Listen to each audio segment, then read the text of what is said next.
Hello mga kapuhon, nganong pohon, kay basin dili pa karon pero mahitabo na pohon.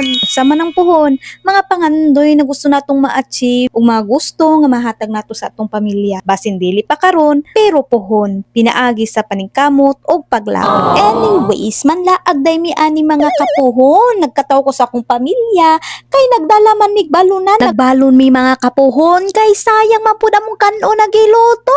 Mahal man taon kayo ang kanon dadto sa mga karinderya dadto. Oy, kabalo mo mga kapuhon, wala gyud may kwarta ani nan laag. Pero usahay, di jud kinahanglan daghan kag kwarta para malingaw. Ang kinahanglan lang kay pamilya nga kusog mamugos. Kay mao jud ning nahitabo namo karon. Ang original plan unta kay sa sunod lang nimo laag kay medyo gipit pami karon. Anak ko mga anak, next time na lang ha kay wala tay budget. Pero murag wala ba gyud sila kadungog, ug di man gyud ni sila maminaw nako kay mamugos gyud. So nisugot na lang ko pero unsa akong gibuhat na ay twist. Kay wala man gyud pud mi tunuod kwarta og budget karon nga laag. Ay, akong gihimo na ay challenge. No pangayo challenge, meaning bawal mangayo, bawal magtudlo, bawal masuya, bawal mo ingunog, palit ta ani. Kay once makasulti mo ana, pildi dayon. Kay kung mapildi sila, ang among sabot, pride ra ilang madala. So tara, sakay na mig motor! Libre ang hangin, libre ang tanaw, ang gasolina lang ang medyo dili libre. Actually guys, anad naman mi ani. Dili kinahanglan daghang kwarta para malingaw. Basta kumpleto ang pamilya, naakay motor, o naakay pasensya. Fights na kaayo. Sight viewing na good, tanaw lang ta. Ayaw lang jud hikapa ang presyo. Pagabot na mo, syempre gutom na. Nya budget na mo, 100 pesos. Challenge accepted. Murag kontestan may cooking show nga ang price kay makauli lag busog. Fights na. Nangita mig sudan nga kasaigo sa among budget ug ang nakadaog sa bidding. Atong lantawon mga kapahon, unsa ang among mapalit na sudan sa 100 pesos?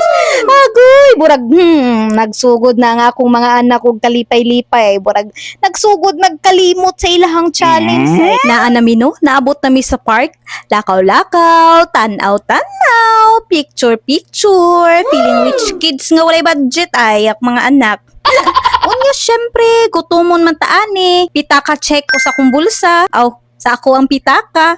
Ang sulod, 100 pesos. Ano ko kaya baka ni? Murag contestant ko sa survival challenge ani. Kami. Survival challenge kaha mi ani. Unsa kay sudan nga makabusog sa tibuok pamilya? Human sa taas-taas nga research, charot research man daw. Nakakita mi og teng-teneneng. Murag kanira man gyud ang nanawag sa amua ba nga ako na'y bahala sa inyong sudan. Kanira gyud nga sudan. Siomay. Well, nikao na mi. Busog ra sad mi. Pero kabalo mo unsay problema? Pag humanog sumay, murag na ni maho mang soft drinks. Murag na ay tingog sa akong dalunggan ug niingon, "Hoy, partneri sad ko oy." Kay murag matuk-an ta ana. Mao to. Sekit lang ni ha. Ayaw ninyo isaba. Kay ako mo'y una mapildi sa mo ang challenge. Kabalo mabo mga kapuhon. Nidugang kog another 100 pesos para sa soft drinks. Meaning, ako ang pinakaunang napildi sa among challenge. Pero kay ako man ang organizer, ako sa nang na-decide ani nga challenge, practice round pa to. Maruan ako. Humana mog pangaon, nangadto na dayon sila sa dulaanan ng akong duha ka anak. Di ba? Super excited sila. Kadagandaga na ang akong bunso. Din sige ba ni siya pangutana, ma? Wala kita kwarta, ma? Ma, zero kini mong kwarta? Mao na yung mga pangutana sa ako mga kapuhon. Ambot unsa kahayahang buot pa sa kapuo lang jud ko nga concerned siya sa among financial status. Financial? Concerned di siya sa iyang gusto paliton. Anak ko, wala tay kwarta ha. Remember ang challenge. So, mao to, nakamata siguro siya sa kamatuoran siguro. na wala mi kwarta o ginamugos ra sila na makiglaag sa mga ani na time. So nibalik sila dito sa dulaanan. Nagdagandagan sila, katawa-katawa, kambyut-kambyut. Murag mga batang nakabuhi sa hawla. Murag nakatag-iya og park. Og sa dihang nalingaw ko nila gatan-aw diri. Nikisa ang amahan before mo madaplin para magdulag im-im. Tanawa nagpadayon ng ako mga anak og dula-dula kambyut-kambyut talingaw ra pud biya sila. Og tan-awan ninyo ni paghuman ha. Paghuman sa ilang dula-dula kung makadaog ba sila sa ilang challenge og makaingon na lang gyud ka, maka-judge kag bata gyud ay. So, ato sa di silang tan-awon diri galingaw-lingaw og dula ha.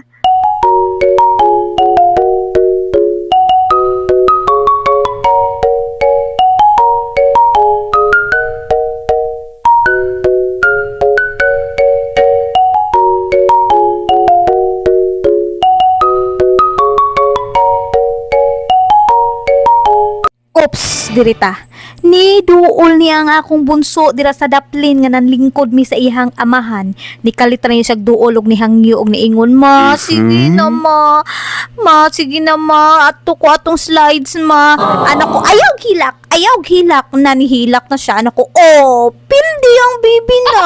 Pero tigyon niyang hilaka. Mura bitawag na pildi nga. Naufan og wifi ba? Og while si Ate Gail, confident ta kay siya nga anak gid siya nga siya nag-winner. Proud kay siya, bantay bitaw tan-awon ta.